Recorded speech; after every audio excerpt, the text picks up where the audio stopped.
I, Situ Godfrey, swear in the name of the Almighty God that I will give faithful service to this council and support and uphold the Constitution of the Republic of Uganda as by the law established. So help me God. Proceed and take the oath of allegiance. I, Situ Godfrey, swear in the name of the Almighty God that I will be faithful and bear true allegiance to the Republic of Uganda, and that I will preserve, protect and defend the Constitution. So help me God. Congratulations. Ndine kansala Kisitu Godfrey olunaku olwaleero okulayira kuwedde amaze okulayira nga bwe mulabye. Njagala tunyumyemu naye ekimu bibiri ku nsonga y'olunaku olwaleero. Ssebo balamuseeko bonna abatulaba n'abatuwuliriza mbalamusizaako.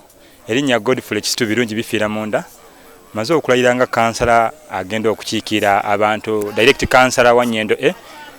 Ebyalo bino musanvu ebiri mu Nyendo A, Nakayiba B, Kitovu Road, Bujanjeru, Kinsadde Nsereko ne Kitovu Road. oluzungu tululabye, abamu balwogedde abalala lubadde bwe lutyo. Ensonga eno ogyogerako ki? Nkwebaza ekyolulimi omanyi si byangu naddala Mukama nga teyakusaasira n'ofuna mu mukisa gubugunzibwako. Nefaamu twebaza Mukama yatusaasira twebabugumizeeko n'obuweereza tujja sobola okukola ekyo tulina okukola ku ekyo okukola tukimanyi ate bakasoba nga obugumiziddwa kuba n'ebiwandiika biba mu Luzungu kituyambako okwongera okusunsula buli kimu mu mbeera yennyini ennuŋŋamu mu buweereza obwesimbu nga tugoberera ki ekituufu oba olyawo n'obutakola nsobi kuba olulimi tuba tulutegeera. Naye nga twebaza mubali kukkiriza kutusaamu bwesige. Nzaani akiikira abantu mu Nyendo wano Nyendo A, omuli abantu ab'enjawulo abakulembeze mu Ekereziya, mu kanisa, mizikiti, abalokole n'abalala bonna. Mbeebaza abali mu kapasi ey'enjawulo, abayivu, abakulu ne mbeebaza. Nsuubiza obuweereza obw'enjawulo. Nja kuba mukwano gwammwe era kuma mukwano gw'okuliziganya tujja kukola ekisoboka nga Mukama atusaasidde kuba tukyali mulungi Mukama yakulemberamu ate bw'akulemberamu n'atusaasira tumanyi byonna bijja kutambula bulungi. Okulayira kuno kitegeeza ki eri kansala yenna?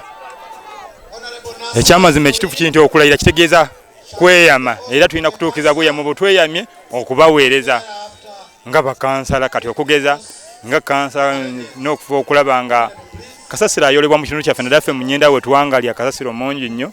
Ffe okulaba nga tutuusa obukiise bw'abantu baffe abatwesiza eddoboozi ly'ekitundu kya Nyendo A eba eryamwanguka nnyo ku nsonga enkulu ng'okulima enguudo, okuyoola kasasiro n'ebirala ku social service nga mu malwaliro, masomero, ebyemizannyo sports mu bavubuka ate ng'egye ndi mu bagalaje abo mu byemizannyo mu Nakayibaawo mu Nsereko abagalaje abo ne bamakanika tebateŋŋana na byamizannyo ate nange ndi mu nabyamizannyo kitegeeza bingi n'ebyo tutakonyeeko naye nga okulayira kutegeeza kweyama buweereza kubutuukiriza.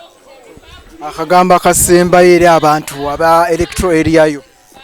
Abantu wano mu electoral area ya Nyendo A ebitundu nga bwe mbimenye akasookerera mbeebaza kunneesiga mbasuubiza ate era nsaba mwongere kutusabira Mukama atusaasire twongere okutambuliramu n'okutuukiza obuweereza kuba si byangu ssala zammwe Mukama nga atukwatiddeko otujja okwongera okutambuza obulungi okusobola okutuukiza obuweereza bwe mwatu.